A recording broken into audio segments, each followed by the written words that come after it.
Bonjour à vous tous. Je vais vous parler aujourd'hui de gentillesse.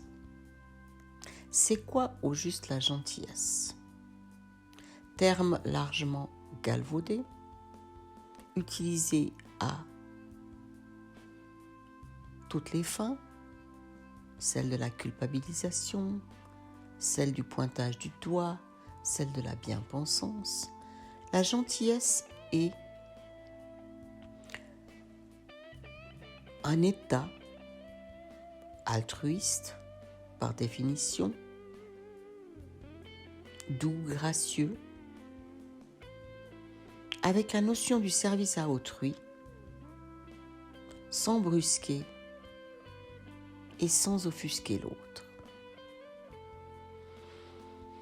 Vous me connaissez bien aujourd'hui, depuis le temps que je fais des vidéos ou que j'entre en relation avec les uns et les autres, pour savoir que pour moi, la gentillesse est 99,9 fois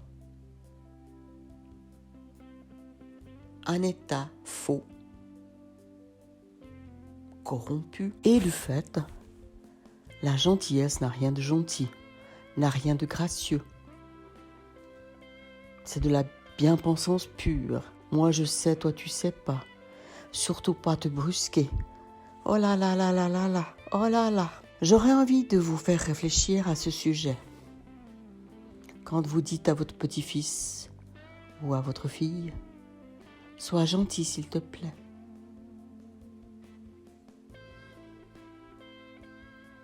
Il y a bien entendu des personnes douces, bienveillantes de nature. Mais la plupart d'entre nous ne sommes pas de ce bois-là. Nous sommes faits d'une énergie variable,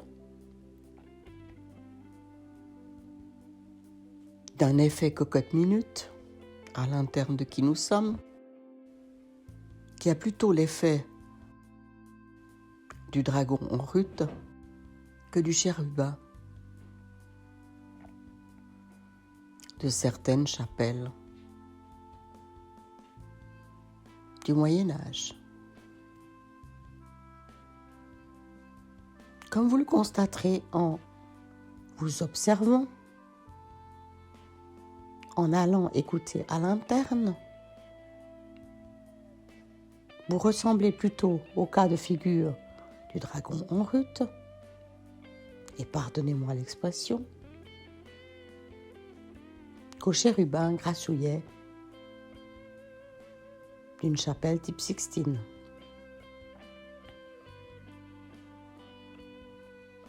Venons-en à la réalité de qui nous sommes en tant qu'humains.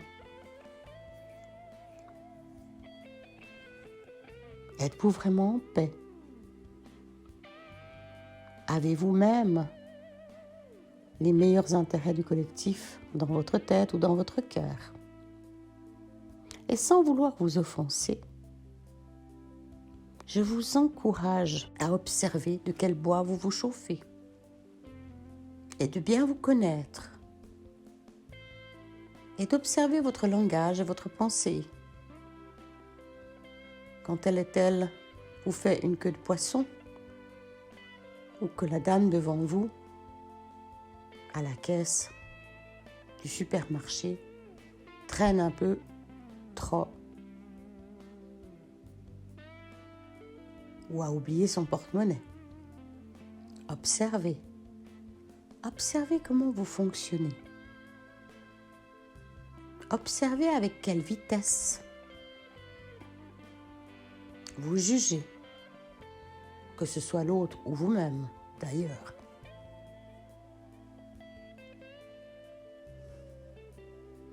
Pas sûr qu'il y ait beaucoup de gentillesse là derrière. Et l'altruisme, pourquoi faites-vous les choses? Pour qu'on vous tape sur le dos pour dire « Ah, tu es une bonne fille, tu es un bon gars ». Certains comportements mis en place, non pas vraiment pour aider, mais pour être reconnus. Est-ce de la gentillesse?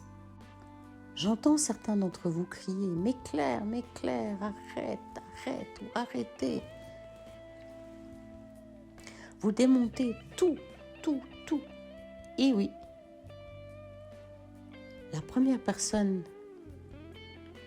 dans qui j'ai démonté, c'est dans moi-même. Et je me rends compte, en observant mes comportements, qu'ils ne sont que rarement altruistes. Ils sont souvent mis en place pour toutes sortes d'autres raisons. J'ai besoin de gagner ma vie. J'ai une loyauté envers tel et tel. Je ne peux quand même pas, et blablabla, et blablabla. Observez. Peut-être ainsi deviendrez-vous plus authentique et non pas gentil.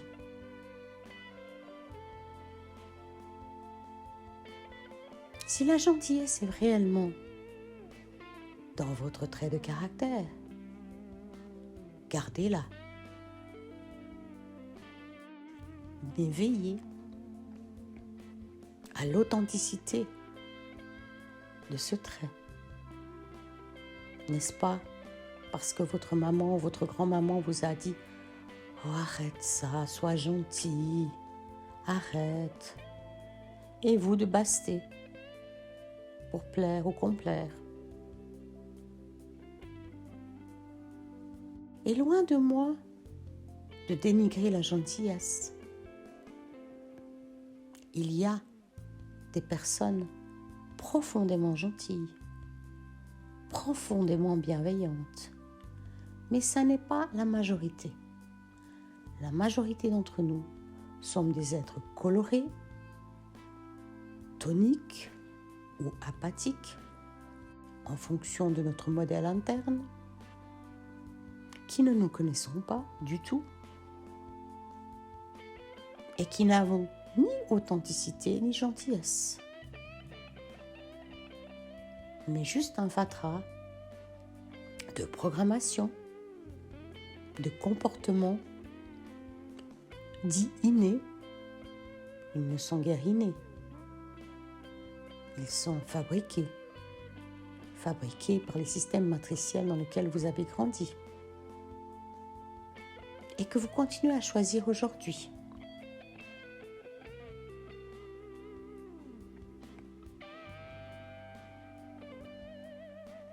Osez sortir du placard.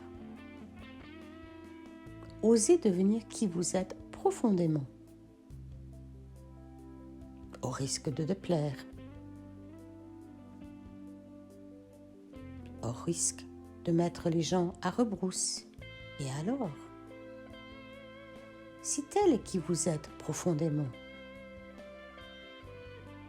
gardez votre colonne, votre intégrité. Nous avons besoin de gens intègres. Nous avons besoin de gens authentiques.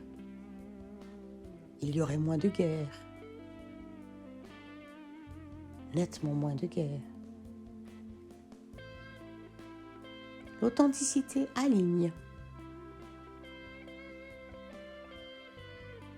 La bien-pensance et la gentillesse, mièvre, vous met en genre de spaghetti, souvent fossilisé, hors de qui vous êtes. Beaucoup de réflexions, comme toujours. Mes capsules servent à ça. Réfléchir sur pourquoi, comment, qui.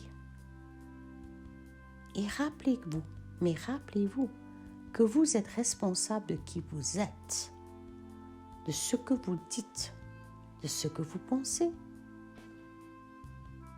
Même les pensées les plus secrètes, les plus odieuses, sont connues de votre conscience et sont émises dans le grand tout, participant, bien entendu, au chaos général dans lequel nous nous trouvons actuellement.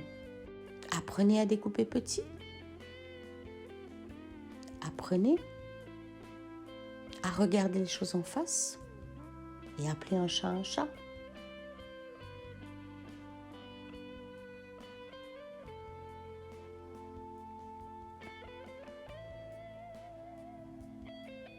Vous en gagnerez en authenticité, certainement pas en gentillesse. Interrogez-vous sur l'utilité de la gentillesse quand elle n'est pas gentille. À bientôt pour une prochaine vidéo.